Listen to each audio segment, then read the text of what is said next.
Now, did you see our little movie? Yes, a couple of times. Well, let's look at it again. Ran into some scientific information. The truth. The committee concluded that there was the probability of a conspiracy. There was another shot from the grassy knoll that there was the probability of a conspiracy. I see. Thank you, Mr. I Stone. see.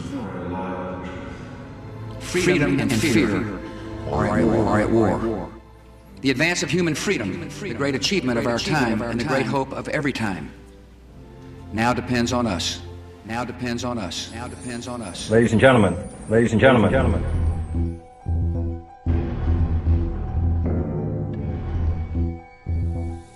Sunshine just about an hour before the president's scheduled arrival time at Dallas's. Would you prefer a lie or the truth? This was the crowd at Love Field, a particularly large greeting crowd. It was described that way by Dallas police and Mayor Earl Cabell. Would you prefer a lie or the truth?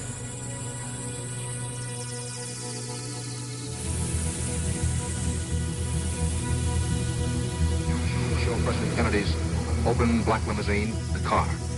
The car never stopped, it never paused. In the front seat, a Secret Service man was on the telephone.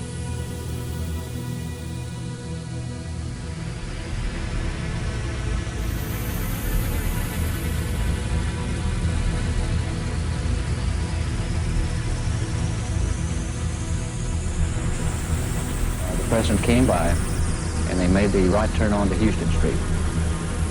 And, I'll say, a few seconds later, give them time to get to Elm Street and make a left. Making a left turn off Houston Street onto Elm Street. I heard what was what I call a report, a gunshot. And I turned and started toward Houston Street, running just as hard as I could. And I was probably 15 steps from Houston Street. I heard two more reports. Then you arrived at Elm Street. That's right. The second shot. You could see him lurch forward.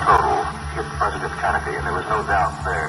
His head could be seen to move violently forward, At CBS, we had been contacted by the CIA. As a matter of fact, we had been contacted by the CIA. As a matter of fact, by the time I became the head of the whole news and public affairs operation in 1954, ships had been established. It might also be called a victory for propaganda. I was told about them and asked if I'd carry on with them. Violently forward.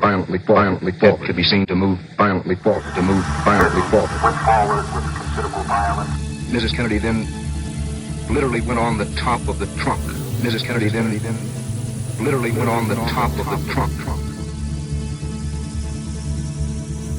Here is a bulletin from CBS News. In Dallas, Texas, 3 shots were fired at President Kennedy's motorcade in downtown Dallas.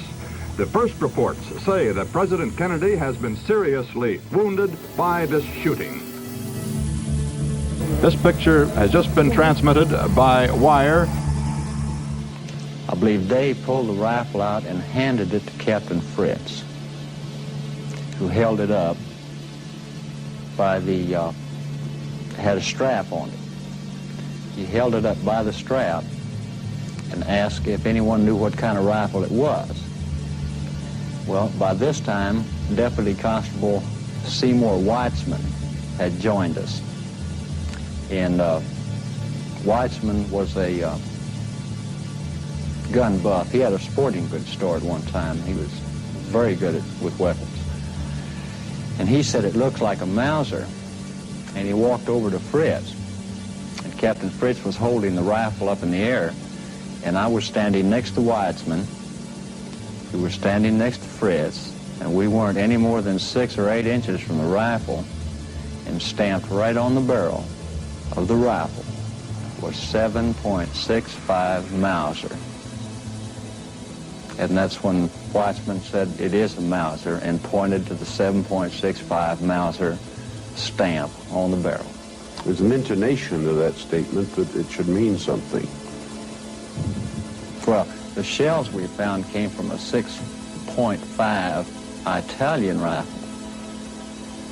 You mean those 3 The cartridges? two don't relate. Yes. 3 cartridges that were found at the southeast corner. What's this? In the southeast corner. Came from a 6.5 Italian carbine. A 6.5 Italian carbine.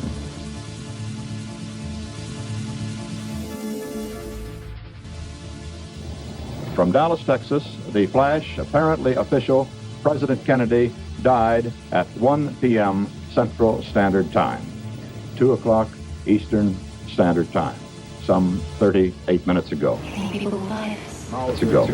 not? Rifle with the sniper scope sight that was found on the German-built Mauser with the sniper scope that was used to kill President Kennedy. 7.65 Mauser, German rifle, familiar to those who served in World War II. It's a 7.65 Mauser, German-made Army rifle, telescopic sight, and one shell left in the chamber. 3 spent shells have been found nearby, and apparently they're hooking this as the murder weapon. Sniper scope, high-powered Mauser The Dallas rifle. Sheriff's Department said the rifle had been found in a staircase on the 5th floor of a building near the scene of the assassination. It was a 7.65 Mauser. A German Mauser, I believe. There's another word that a Mauser has been found. Mauser. Oswald worked in the building where the murder weapon, a German-made Mauser rifle, was one discovered. still found in the Mauser with which the assassin was apparently armed. From Dallas, we have heard that a definite identification has been made of the type of rifle used in the assassination of President Kennedy. It was not a Mauser. Does that mean it isn't true? As has been reported through most of yesterday and today, but an Italian Manlicher Carcanto, manufactured in the Italian town of Carcanto. There has been an interesting development in the case of Lee Harvey Oswald, the 24-year-old former Marine, avowed Marxist and member of the Committee of Fair Play for Cuba, not the Free Cuba Committee as had been suggested here earlier, the Fair Play for Cuba Committee, the pro-Castro group. This interesting development, still highly speculative, but with all sorts of possibilities.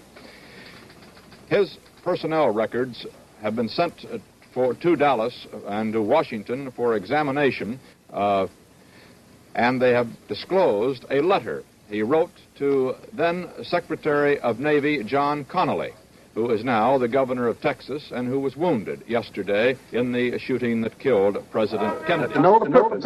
What is the purpose here? Governor Connally on the same side of the car as the president and in the front. Our democracy. Extremely dangerous to our extremely democracy. Dangerous to our democracy. You bear heavy responsibilities these days.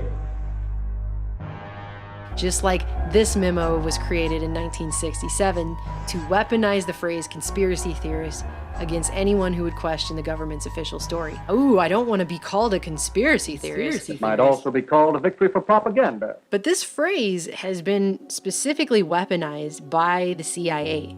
And there's a memo about the weaponization of this phrase that dates back to 1967.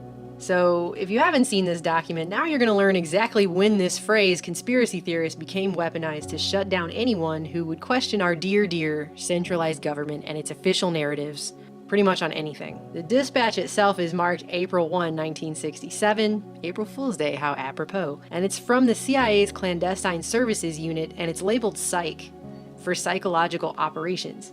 So in other words, disinformation. Okay? And the subject line is countering criticism of the Warren Report.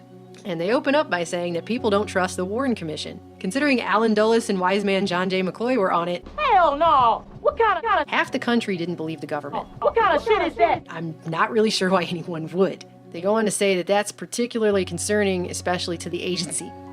If you go through this report, you'll see all these tactics they mention employing against anyone who publicly criticizes or questions the official JFK assassination narrative as a conspiracy theorist. A theorist. What'd you call that? That's name calling. That's right, and those are very polite names. The tactics they say to employ include discussing the publicity problem with liaison and friendly elite contacts, especially politicians and editors, meaning that the CIA admits that they have what they call friendly elite contacts in Congress and in the mainstream media, who will help push the official narrative onto the public.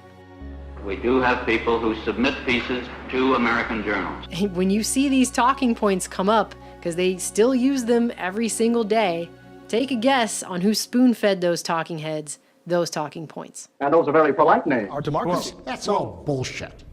Those people all had agendas. You're taking the stuff from these propaganda mills. And I'm not interested. What are the propaganda mills? All these things, this truth thing and all that. They're nothing but propaganda mills. Do you really think that? I didn't know so. I just say this. The American nation is a people of great common sense. And they are not going to be stampeded or bewildered. Would you prefer a lie or the truth? Had the committee come to any conclusion at all, or things that would have led you to different findings in the Warren Commission? We ran into some scientific information. The truth. And based upon that scientific information, the committee concluded that there was the probability of a conspiracy.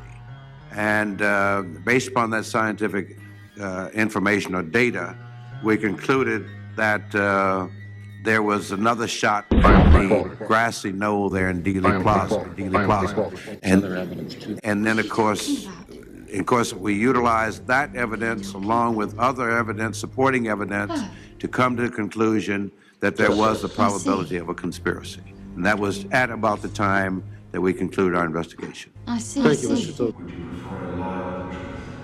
I think that public confidence in government in this country is at an all-time low. And I think that's the case for a number of reasons. But I think one of those reasons is the public belief that government simply won't tell them the truth, and that government hides information, nearing in their minds a cover-up. That there was the probability of a conspiracy. You bear heavy responsibilities these days. Would you prefer a lie or the truth? Now I want you to listen to something else. The least informed people on the face of the earth. The least informed people on the face of the earth. Now I want you to listen to something else. Our democracy. And this is extremely dangerous to our democracy. The rest of us get our news primarily from the traditional corporate-owned media, which have no ideology except for their own pocketbooks. I appreciate very much. So it is to the printing press, to the recorder of man's deeds, the keeper of his conscience, the courier of his news, that we look for strength and assistance, confident that with your help, man will be what he was born to be, free and independent.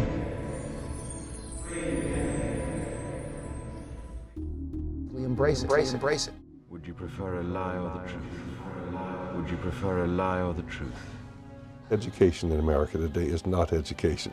It is indoctrination. They have to destroy the United States Constitution and our way of life. And they've got to do so in such a way that will actually embrace it. Free and independent.